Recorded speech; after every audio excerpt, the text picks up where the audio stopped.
Pimpiran mau konyo Natal teh. Ada yang sudah 5 kali. Oh, ada. Ada yang sudah 6 kali. 4 kali.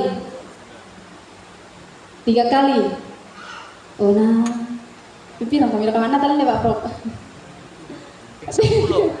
Sampulo ka Pak? Oh. Ada yang baru pertama kali Natal hari ini. Angkat tangan. Tak bisa le. Oke. Kalau kita pergi Natalan, apa yang biasa dibawa pulang? Door prize. Pak buku. Apa itu? Sukacita.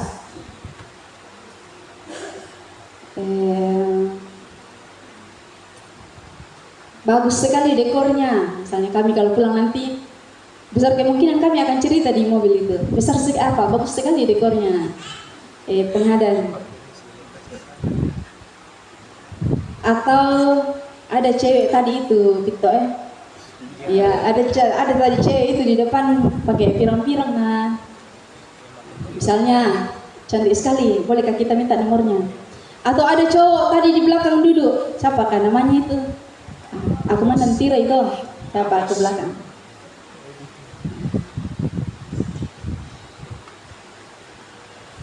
Ada tadi cowok yang main musik di pinggir, siapa kan namanya? Bolehkah berkenalan? Nanti aku minta nomornya di Pak Prof, mana tahu bisa jalan-jalan ke Pengadan le Kak Jane. Iya. Masih jomblo itu di depan ya. Kebanyakan yang kita bawa pulang saat Natalan yaitu hal yang dilihat, hal yang ditonton. Jarang-jarang itu orang kalau pulang Natalan pulang membawa dan menceritakan apa yang didengar. Tongan raka.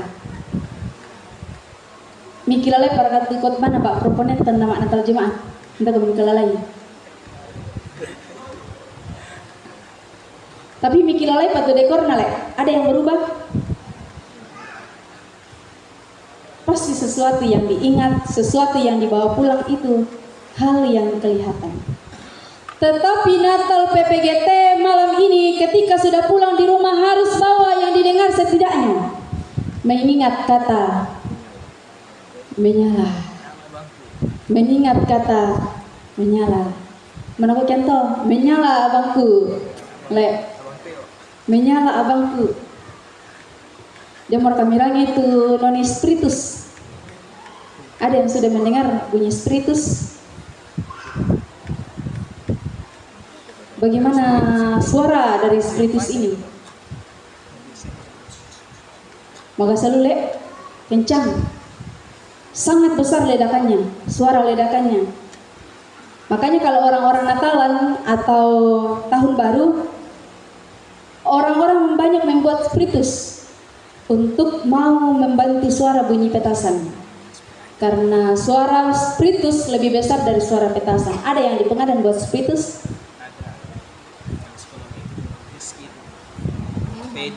Ya, pasti nanti tanggal 1 itu ada muncul untuk menyambut tahun baru. Dalam Alkitab Bapak Ibu Saudara, secara khusus dalam bahasa Latin, roh yang menyala-nyala itu memakai kata spiritu ferventes. Spiritu ferventes. Spiritus dari kata spiritu. Spiritu dari kata spirit yang artinya roh, semangat, kekuatan yang mampu melebihi kemampuan apapun. Kekuatan yang mampu melebihi kekuatan apapun. Ibaratnya seperti ini. Motor kalau tidak ada bensinnya tidak bisa jalan tidak berfungsi, tidak bisa jalan. Mesin apapun kalau tidak ada bahan bakar tidak bisa jalan. Sama dengan kita manusia, sama dengan diri kita.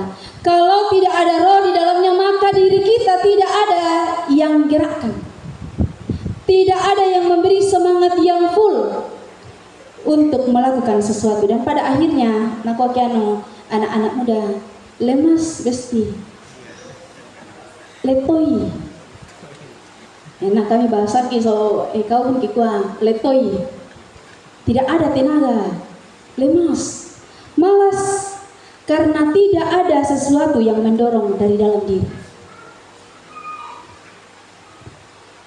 Namun mengapa hal ini dikatakan oleh Paulus? Apa sebenarnya yang terjadi di sana? Mengapa Paulus mengatakan hal ini? Prinsipnya saudara-saudara, kehidupan yang sudah digubah dalam Kristus itu mengakibatkan penerapan kebenaran dalam semua lingkup apapun. Lingkup sosial, lingkup apapun itu harus diubahkan karena sudah diubah dalam Kristus. Sehingga Paulus katakan seperti ini di ayat 11. Janganlah hendaknya kerajinanmu kendor, biarlah rohmu menyala-nyala dan layanilah Tuhan. Perkataan ini dikatakan oleh Paulus untuk mendorong orang percaya supaya mereka semakin dan saling mengasihi, semakin dan saling melayani satu dengan yang lain. Tidak lamban, tak enak-enak.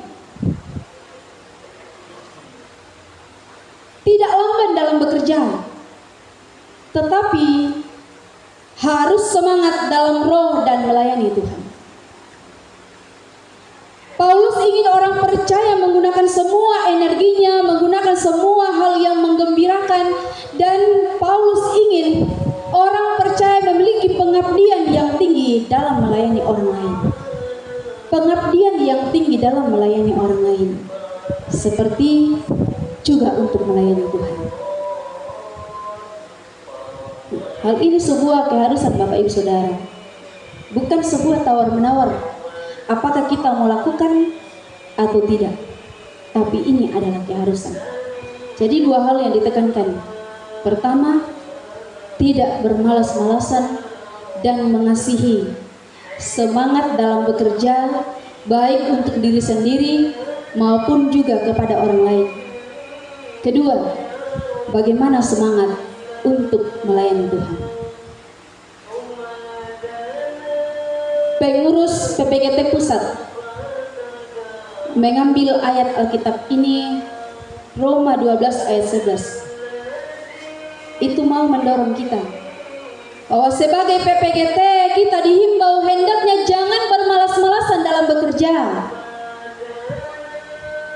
Jangan bermalas-malasan dalam menyatakan kebaikan. Penting sekali para PPGT, pesan dari pengurus pusat untuk menjaga kobaran semangat dalam melayani dan terus menyala dalam pelayanan bagi semua.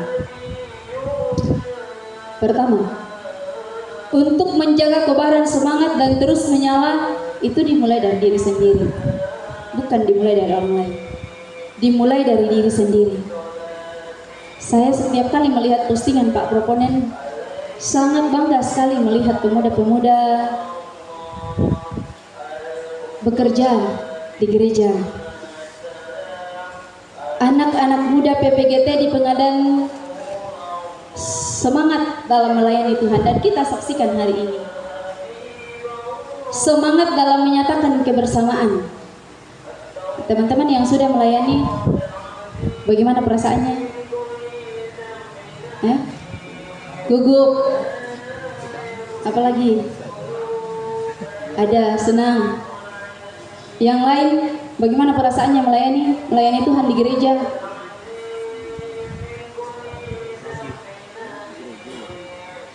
Gugup, senang, gembira, dilibatkan dalam persekutuan.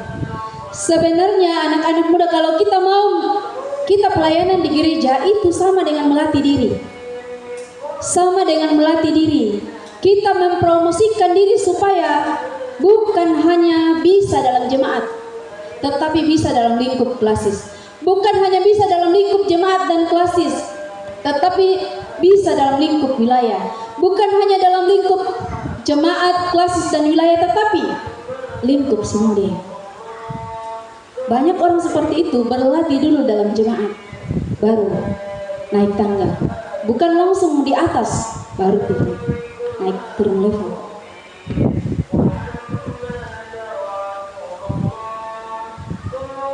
Kita bisa seperti ini karena kita menggunakan kelebihan-kelebihan talenta yang baik yang Tuhan berikan. Nah, berbicara soal talenta Bapak Ibu Saudara, ada yang diberi oleh Tuhan 5 talenta, tapi dikembangkan. Kemudian ada yang diberi 2 talenta, lalu dikembangkan. Tetapi ada juga orang yang diberi 1 talenta tapi dikubur.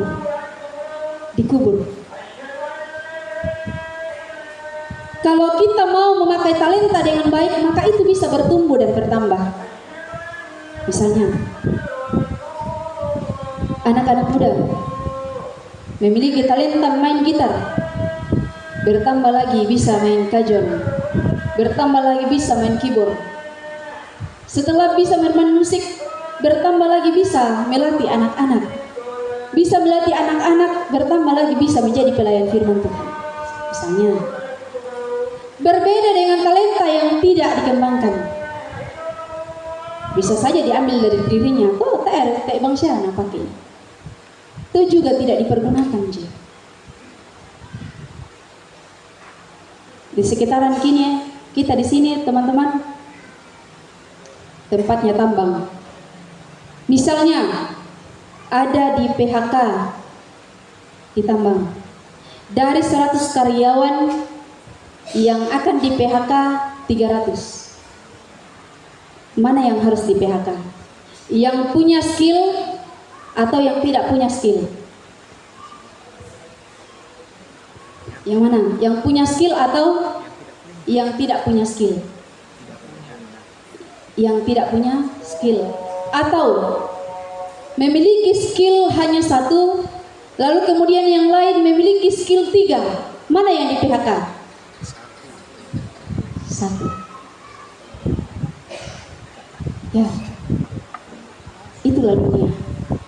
Itulah dunia yang sedang kita hadapi sekarang dan akan datang.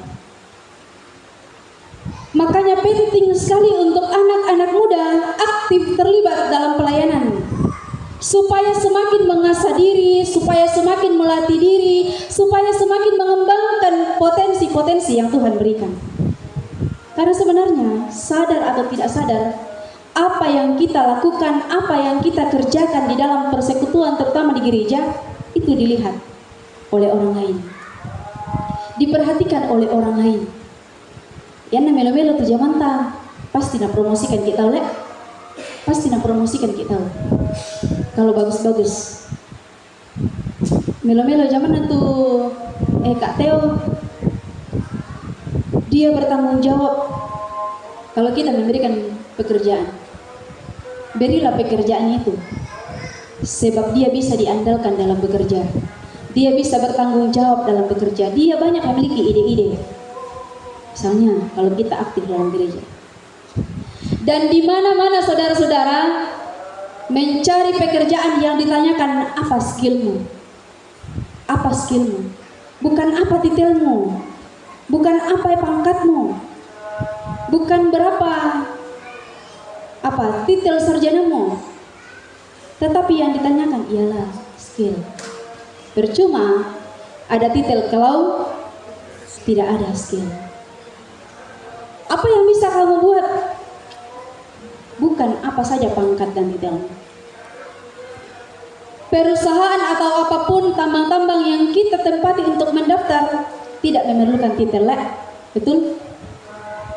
Kebanyakan tidak memerlukan titel, tetapi banyak memerlukan skill. Ada mungkin 1 atau 2, tetapi kebanyakan perusahaan memerlukan skill.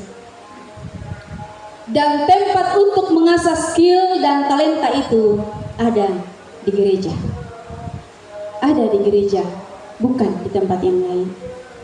Nah, bagi kalian anak-anak muda yang sedang berusaha, jangan mamak saja. Jangan mamak saja. Jangan menidurkan diri dengan melihat orang-orang yang bekerja di gereja. Tanya kami jangan kita mati. Jangan mamak. Tapi asalah dan kembangkanlah talenta yang Tuhan berikan kepadamu dengan baik, sebab zaman akan berkembang. Zaman akan berkembang dan jangan sampai kita ketinggalan karena kemalasan. Poinnya, kobarkan semangatmu dan katakan, menyala diriku.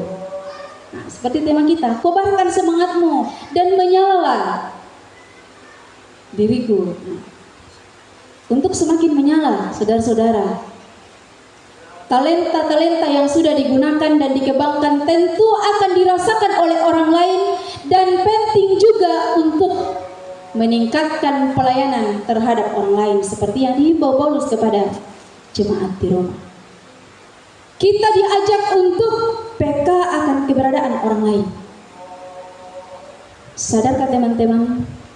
Sadarkah teman-teman bahwa ada banyak di luar sana yang membutuhkan perhatian? Ada banyak di luar sana yang membutuhkan kasih sayang. Ada banyak di luar sana yang membutuhkan pelayanan. Sebab banyaknya pergumulan dan penderitaan yang mereka alami. Kemarin Pak Pendeta pernah bercerita. Dia mengatakan seperti ini. Dulu zaman kami belum ada WhatsApp, belum ada Facebook, belum ada Instagram dan media sosial lainnya. Tetapi zaman kami itu ada SMS. Katanya ada orang mau bunuh diri, tapi tiba-tiba dia mendapat SMS dari seseorang, dan dia melihat SMS itu isinya adalah firman Tuhan. Isinya adalah firman Tuhan. Dia langsung mengatakan, saya tidak jadi bunuh diri karena saya dikuatkan oleh firman Tuhan melalui SMS yang dikirim kepada saya. Menyelamatkan. Firman Tuhan yang dikirim lewat SMS dapat menyelamatkan nyawanya. Apa yang mau dikatakan kepada kita anak-anak muda dan kepada jemaat Tuhan yang hadir pada saat ini? Layanilah teman-temanmu. Layanilah teman-temanmu. Baik di tempat kerja, baik di sekolah, baik di kampus, baik di rumah, dan di mana-mana pun. Sapalah orang-orang. Berilah perhatian kepada mereka. Belum tentu orang yang tertawa di depan kita setiap saat itu di dalamnya gembira. Belum tentu orang yang bersenang-senang yang setiap saat ditemani itu orangnya tidak punya masalah. Firman Tuhan hari ini mau mengatakan bahwa pekalah terhadap keberadaan saudara-saudara kita. Berilah perhatian kepada mereka karena mungkin mereka membutuhkan perhatian dan pelayanan.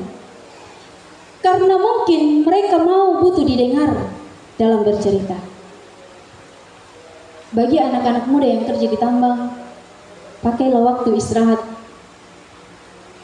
untuk saling menguatkan di tengah-tengah beratnya pekerjaan. Penting supaya tidak menyerah dalam berjuang. Karena dengan demikian bisa jadi kita jadi sedang menyelamatkan nyawa satu orang. Jangan selalu egois mengurus apa-apa ini game, sehingga orang-orang yang di sekitar kita tidak perhatikan.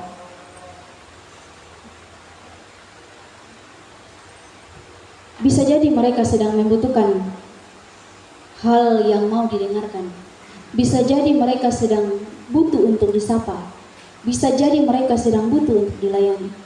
Nah, saya pikir semua kita yang hadir pada saat ini mempunyai HP Android toh? Tidak ada yang punya HP kili-kili sekarang.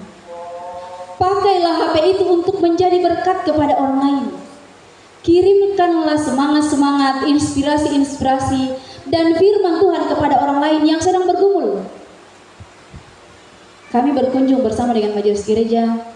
Setiap kali satu rumah ya, kau disangka mau ibadah atau sabak menyanyi ki, saya membaca ki firman Tuhan. Bisa jadi pujian yang kita angkat bersama dengan keluarga dan firman Tuhan yang dibacakan kepada keluarga sedang menyelamatkan mereka yang sedang bergumul, yang sedang berduka, yang sedang bersusah payah karena beratnya kehidupan. Sebaliknya, saudara-saudara, pesan untuk PPGT, jangan sampai di antara kita yang ada di sini yang adalah menyebabkan satu nyawa melayang. Satu nyawa melayang, jangan sampai. Itu apa maksudnya?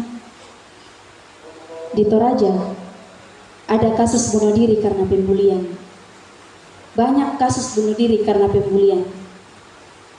Ada temannya yang hobi sekali membuli, sehingga temannya yang dibuli ini membuat sakit hati, kemudian dia bunuh diri.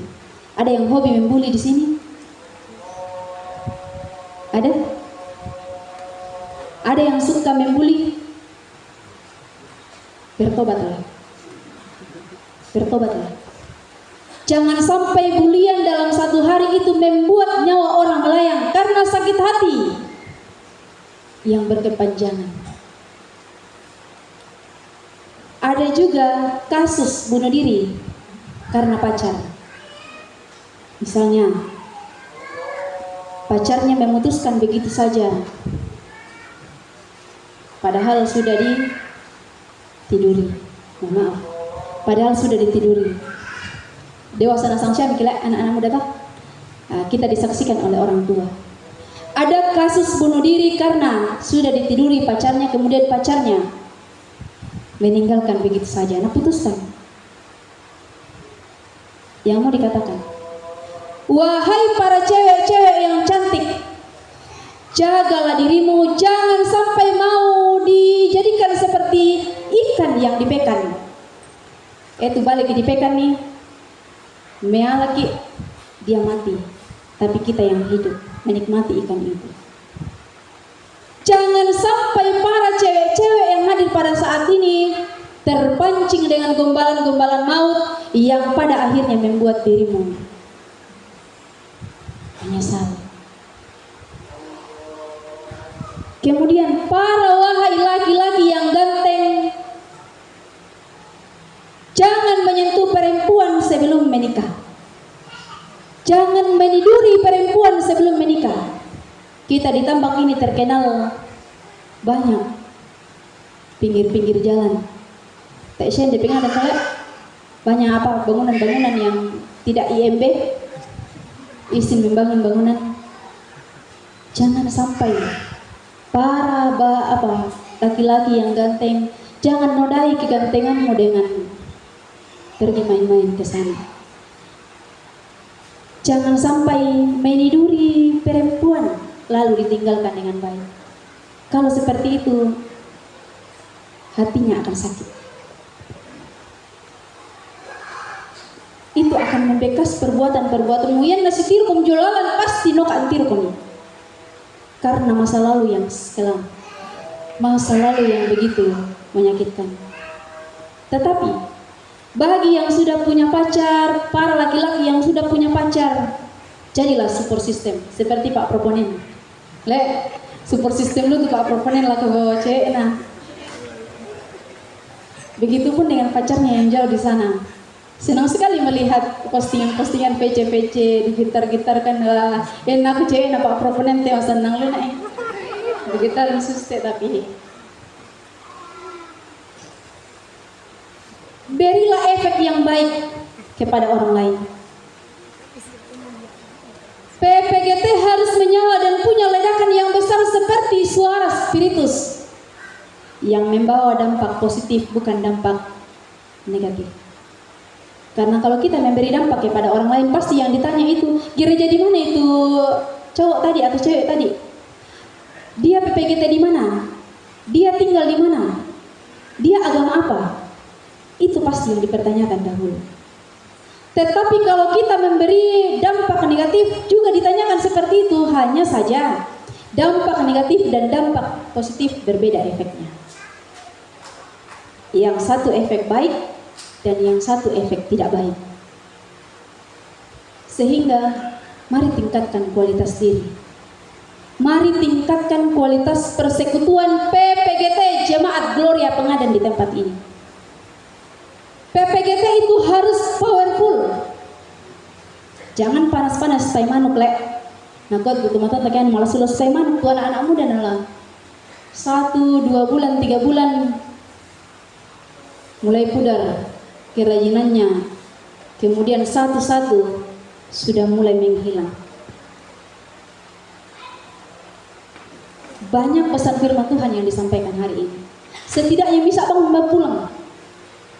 Entah untuk diri sendiri atau untuk orang lain, kita harus menjadi berkat bagi siapapun. Sehingga semangat berefleksi dan selamat membuat dirimu menyala untuk Tuhan. Selamat memaknai Natal di tahun 2024 ini. Harapan kita bersama, jika belum bisa menyala tahun 2024 ini, harapan kita bersama ke depan bisa menyala di tahun 2025. Amin. Amin. Tuhan memberkati.